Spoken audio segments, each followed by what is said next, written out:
기도하겠습니다.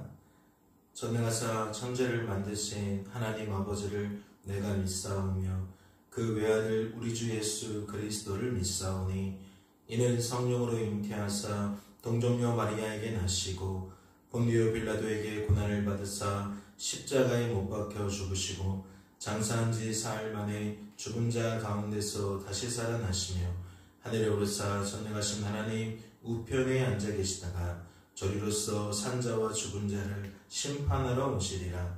성령을 믿사오며 거룩한 공회와 성도가 서로 교통하는 것과 죄를 사하여 주시는 것과 몸이 다시 사는 것과 영원히 사는 것을 믿사옵나이다. 아멘. 함께 찬양하도록 하겠습니다.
하나님 아버지, 우리가 누리는 이 복음의 능력이 무엇입니까?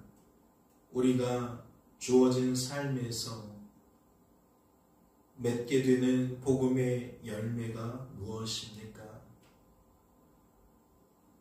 주어진 삶의 원인을 하나님에게서 찾게 되는 것인 줄로 압니다. 하나님을 누리게 되는 것인 줄로 압니다. 내가 움켜쥐었던 것을 하나님 때문에 내려놓고 하나님 안에서 나를 발견하는 것인 줄로 압니다. 오늘도 깨워주신 분이 하나님이심을 고백합니다. 불러주신 분이 하나님이심을 고백합니다. 말씀을 통해 우리에게 하나님의 뜻을 채워주실 분도 하나님이심을 고백합니다. 하나님, 우리의 입술에 언제나 주님께 받은 것처럼, 언제나 그리스도 안에서 말하는 것처럼 그렇게 말하고 행동할 수 있도록 축복하여 주시옵소서. 주께서 오늘도 우리에게 성령으로, 믿음으로, 복음으로 충만케 하실 줄로 믿고 감사드리며 이 모든 말씀 우리를 죄에서 구원하신 예수님의 이름으로 기도하옵나이다. 아멘. 오늘 살펴보실 하나님의 말씀은 신약성경 로마서 3장 말씀입니다. 신약성경 로마서 3장 말씀 함께 통독하도록 하겠습니다. 통독합니다. 그런즉 유대인의 나음이 무엇이며 할례의 유익이 무엇이냐? 범사에 많으니 우선은 그들이 하나님의 말씀을 맡았음이라. 어떤 자들이 믿지 아니하였으면 어찌하리요? 그 믿지 아니함이 하나님의 미쁘심을 패하겠느냐? 그럴 수 없느니라. 사람은 다 거짓되되 오직 하나님은 참되시다 할지어다 기록된 바 주께서 주의 말씀에 의롭다함을 얻으시고 판단받으실 때에 이기려 하심이라 함과 같으리라. 그러나 우리 불의가 하나님의 의를 드러나게 하면 무슨 말 하리요? 내가 사람의 말하는 대로 말하노니 진노를 내리시는 하나님이 불의하시냐? 결코 그렇지 아니하니라. 만일 그러하면 하나님께서 어찌 세상을 심판하시리요? 그러나 나의 거짓말로 하나님의 참되심이 더 풍성하여 그의 영광이 되었다면 어찌 내가 죄인처럼 심판을 받으리요? 또는 그러한 선을 이루기 위하여 악을 행하자 하지 않겠느냐? 어떤 이들이 이렇게 비방하여 우리가 이런 말을 한다고 하니 그들은 정죄받는 것이 마땅하니라. 그러면 어떠하냐? 우리는 나으냐? 결코 아니라. 유대인이나 헬라인이나 다 죄 아래 있다고 우리가 이미 선언하였느니라. 기록된 바 의인은 없나니 하나도 없으며 깨닫는 자도 없고 하나님을 찾는 자도 없고 다 치우쳐 함께 무익하게 되고 선을 행하는 자는 없나니 하나도 없도다. 그들의 목구멍은 열린 무덤이요 그 혀로는 속임을 일삼으며 그 입술에는 독사의 독이 있고 그 입에는 저주와 악독이 가득하고 그 발은 피 흘리는데 마른지라. 파멸과 고생이 그 길에 있어 평강의 길을 알지 못하였고 그들의 눈앞에 하나님을 두려워함이 없느니라 함과 같으니라. 우리가 알거니와 무릇 율법이 말하는 바는 율법 아래에 있는 자들에게 말하는 것이니 이는 모든 입을 막고 온 세상으로 하나님의 심판 아래에 있게 하려 함이라. 그러므로 율법의 행위로 그의 앞에 의롭다 하심을 얻을 육체가 없나니 율법으로는 죄를 깨달음이니라. 이제는 율법 외에 하나님의 한 의가 나타났으니 율법과 선지자들에게 증거를 받은 것이라. 곧 예수 그리스도를 믿음으로 말미암아 모든 믿는 자에게 미치는 하나님의 의인이 차별이 없느니라. 모든 사람이 죄를 범하였음에 하나님의 영광에 이르지 못하더니 그리스도 예수 안에 있는 속량으로 말미암아 하나님의 은혜로 값없이 의롭다 하심을 얻은 자 되었느니라. 이 예수를 하나님이 그의 피로써 믿음으로 말미암는 화목제물로 세우셨으니 이는 하나님께서 길이 참으시는 중에 전에 지은 죄를 간과하심이라. 자기의 의로우심을 나타내려 하심이니 곧 이때에 자기의 의로우심을 나타내사 자기도 의로우시며 또한 예수 믿는 자를 의롭다 하려 하심이라. 그런즉 자랑할 때가 어디냐? 있을 수가 없느니라. 무슨 법으로냐? 행위로냐? 아니라 오직 믿음의 법으로니라. 그러므로 사람이 의롭다 하심을 얻는 것은 율법의 행위에 있지 않고 믿음으로 되는 줄 우리가 인정하노라. 하나님은 다만 유대인의 하나님이시냐? 또한 이방인의 하나님은 아니시냐? 진실로 이방인의 하나님도 되시느니라. 할례자도 믿음으로 말미암아 또한 무할례자도 믿음으로 말미암아 의롭다 하실 하나님은 한 분이시니라. 그런즉 우리가 믿음으로 말미암아 율법을 파기하느냐? 그럴 수 없느니라. 도리어 율법을 굳게 세우느니라. 아멘. 할렐루야. 말씀을 통해 무엇을 깨닫게 되십니까? 하나님께서 오늘도 우리를 깨워주시고 하나님께 나오게 하신 이유를 발견하십니까? 하나님이 이것 때문에 이 생각과 감정과 의지를 갖게 하시려고 이 말씀을 붙들게 하시려고 나를 부르셨구나 라는 하나님의 뜻과 마음을 발견케 되셨냐는 겁니다. 오늘 말씀을 보면 죄라는 것의 관점에서 눈에 띄는 세 구절이 있습니다. 그 중에 하나가 무엇입니까? 우선 9절 말씀을 보실까요? 그러면 어떠하냐? 우리는 나으냐? 결코 아니라. 유대인이나 헬라인이나 다 죄 아래에 있다고 우리가 이미 선언하였느니라. 9절에서 나타내는 것은 어떠한 특징입니까? 죄라는 것이 헬라인에게만 예속된 것이 아니고 유대인에게도 예속되었다라는 거예요. 그러니까 죄라는 것에 유대인과 헬라인의 경계가 없다는 거죠. 헬라인과 유대인의 경계가 없다는 거예요. 이 둘은 다르지 않고 같다라는 거죠. 동일하다는 이야기입니다. 이는 어떠한 말씀을 추론할 수 있는 겁니까?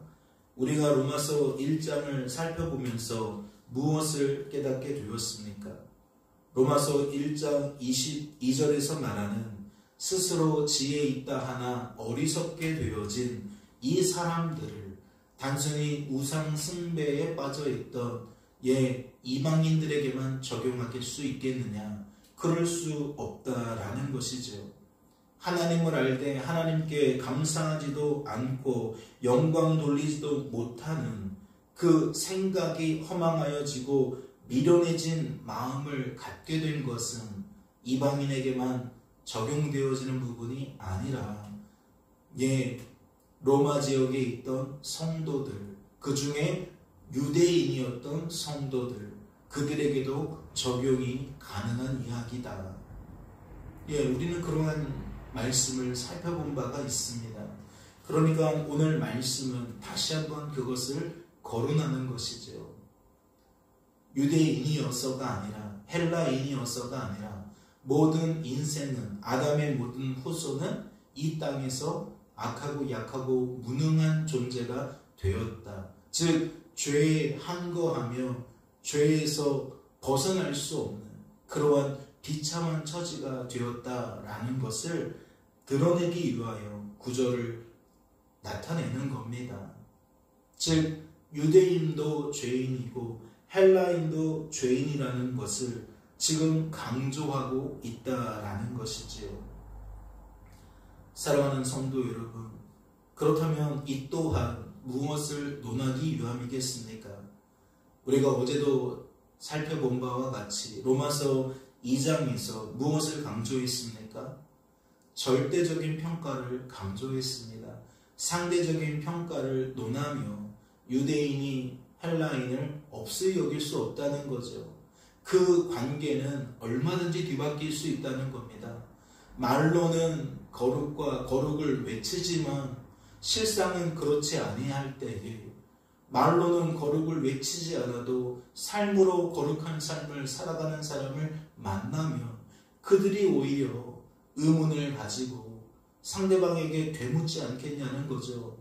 너는 입만 열면 거룩인데 왜 삶은 그렇지 않느냐? 나는 거룩을 늘 말하지 않아도 너보다 거룩하지 않느냐? 너는 왜 그런 거냐? 이렇게 말하면 할 말이 없다라는 이야기를 우리가 2장 말씀에서 살펴보지 않았습니까? 그래서 2장의 결론부는 무엇입니까? 우리 모두가 죄인이라서 칭찬을 사람에게 돌릴 수 없다는 것이었어요. 오직 칭찬은 하나님에게만 돌려야 한다는 거였죠. 어떠한 의미였습니까?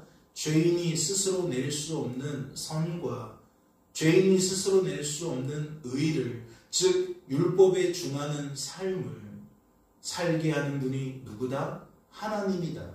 그래서 칭찬은 사람에게가 아니라 하나님에게다 라고 2장 마지막 절인 29절에서 밝혀주지 않았냐는 거예요. 그런데 오늘 말씀을 보면 그 내용이 그대로 반복되고 있습니다.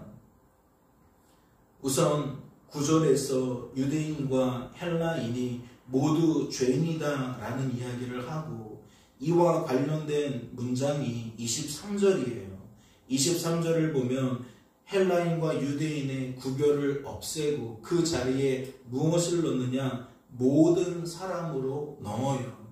그러면서 이야기는 같은 논절을 말합니다. 모든 사람이 죄를 범하였다.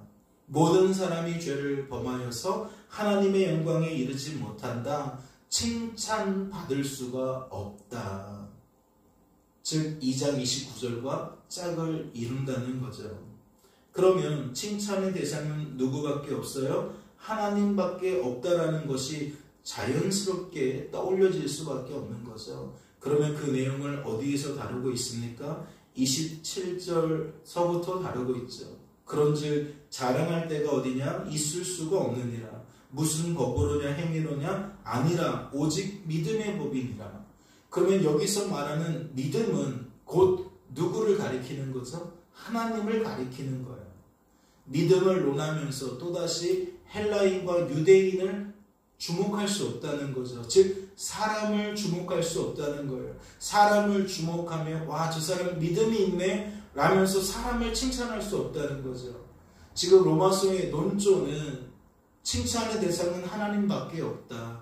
하나님일 수밖에 없다. 그래서 무엇을 말해요? 모든 사람이 죄 아래 있다. 모든 사람이 죄 때문에 악하고 약하고 무능한 존재로 타락이 되어졌다. 부패가 되어졌다. 무능하게 되어졌다. 라는 이야기를 꺼내는 거예요.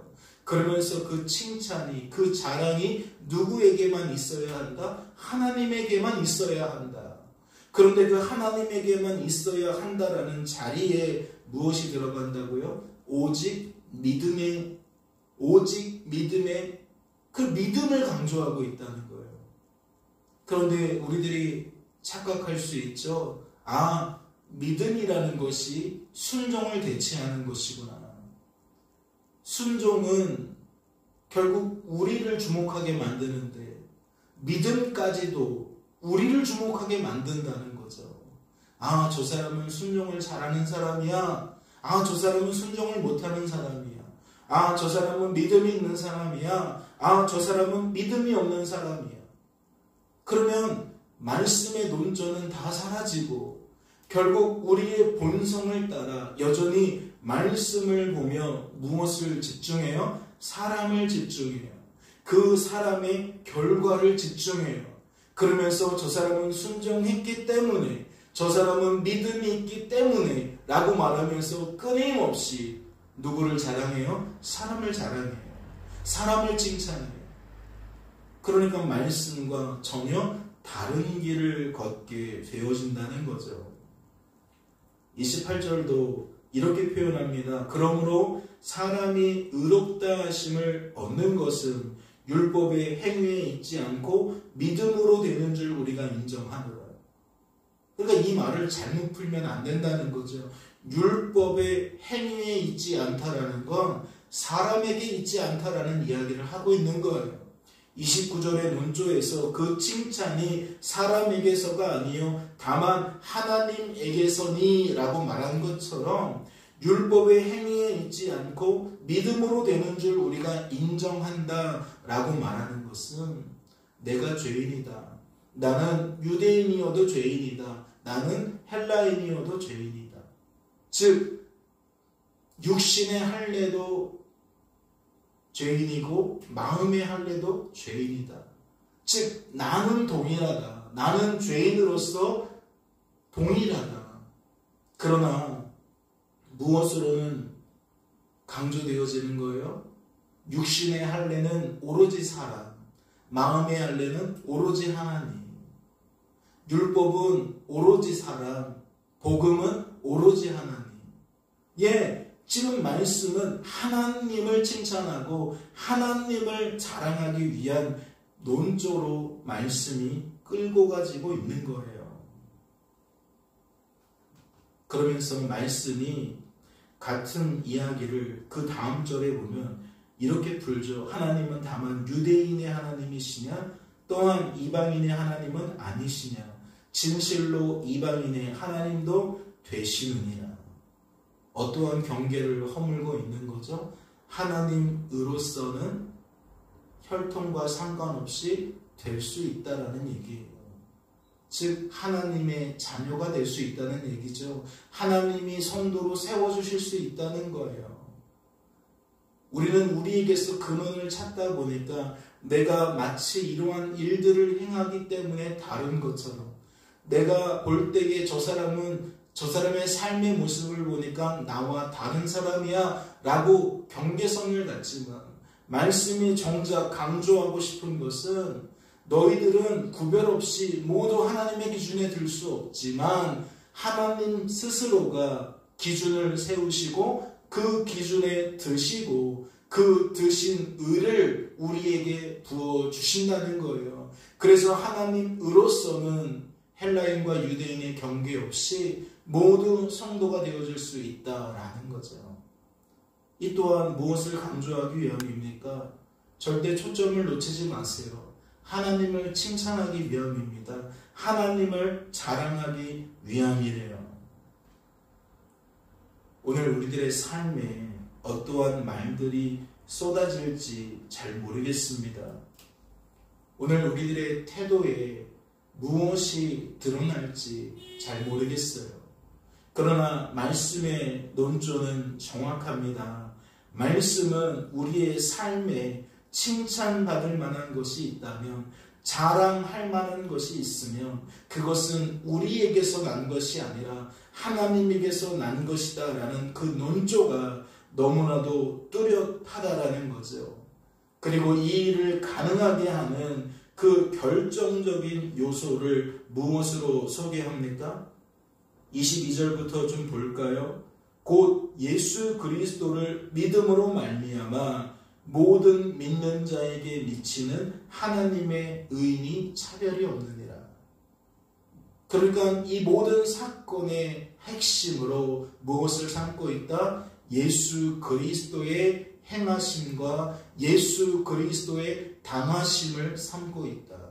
즉 그분이 일생을 살면서 말씀대로의 삶, 그 완벽한 삶을 사셨다라는 것과 예수님이 불의한 우리들을 대신하여 십자가에 달려 죽으셨음을 의미하는 그 행하시고 당하신 의로움이 우리에게 부어진 바 되었기에, 또 그 의로움이 우리의 삶의 원동력이 되었기에 낼 수 없는 의를 내게 되었다, 낼 수 없는 선을 내게 되었다. 지금 그 이야기를 하는 거예요. 그러니 마땅히 하나님의 것이니 하나님의 것으로 깨닫고 뭐 하라는 거죠? 하나님을 칭찬하라는 거예요. 하나님을 자랑하라는 거예요. 그것이 바로 감사고 그것이 바로 찬양인 것이죠. 오늘도 주어진 삶을 살아가면서 선하게 여겨지는 것이 있다면, 의롭게 여겨지는 것이 있다면, 거룩한 것으로 여겨지는 것이 있다면, 하나님이 원하시는 바대로의 삶이 있다면 아낌없이 우리의 입술로 하나님께 감사와 찬양으로 영광을 올려드리시기를 소망합니다. 또한 하나님께 받은 것 같이, 그리스도 때문에 되어진 것 같이 그렇게 말하고 행동할 수 있게 되기를 주님의 이름으로 소망합니다. 잠시 기도합니다. 하나님 아버지, 우리는 불의한 사람들입니다. 우리는 죄인인 사람들입니다. 상대적으로 보면 누가 더 죄인 같지만, 누군가가 덜 죄인인 것 같지만, 절대적으로 볼 때에는 동일합니다. 누구나 죄인입니다. 그래서 우리는 상대적으로 보며 사람을 칭찬하고 사람을 책망할 때도 있지만, 절대적으로 보게 되었을 때에는 사람 자랑이 그치고 오직 하나님 자랑만 남게 되는 줄로 압니다. 하나님, 오늘 우리는 어떠한 기준으로 살아야 합니까? 상대적인 기준으로 살아가야 합니까? 절대적인 기준으로 살아가야 합니까? 율법과 달리 복음은 성도된 우리들에게 절대적인 기준으로 살기를 바라심을 압니다.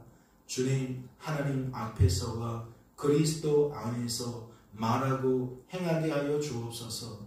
세상 사람들처럼 혼잡하게 말하는 것이 아니라 순전하게 말할 수 있게 하옵소서. 우리의 다름이 없음을, 성도라 할지라도 저들과 다름이 없음을 잊지 않게 하셔서 저들은 상대적으로 말하고 행한다 할지라도 우리는 절대적으로 말하고 행할 수 있게 하셔서 우리의 입술의 칭찬과 자랑이 오직 하나님을 향할 수 있도록 주님 축복하여 주시옵소서. 주께서 우리를 붙들어 주실 줄로 믿고 감사드리며 이 모든 말씀 우리를 죄에서 구원하신 예수님의 이름으로 기도하옵나이다. 아멘. 하늘에 계신 우리 아버지여, 이름이 거룩히 여김을 받으시오며 나라의 마옵시며 뜻이 하늘에서 이룬 것 같이 땅에서도 이루어지이다. 오늘날 우리에게 일용할 양식을 주옵시고 우리가 우리에게 죄 지은 자를 사하여 준 것 같이 우리 죄를 사하여 주옵시고 우리를 시험에 들게 하지 마옵시고 다만 악에서 구하옵소서. 대개 나라와 권세와 영광이 아버지께 영원히 있사옵나이다. 아멘.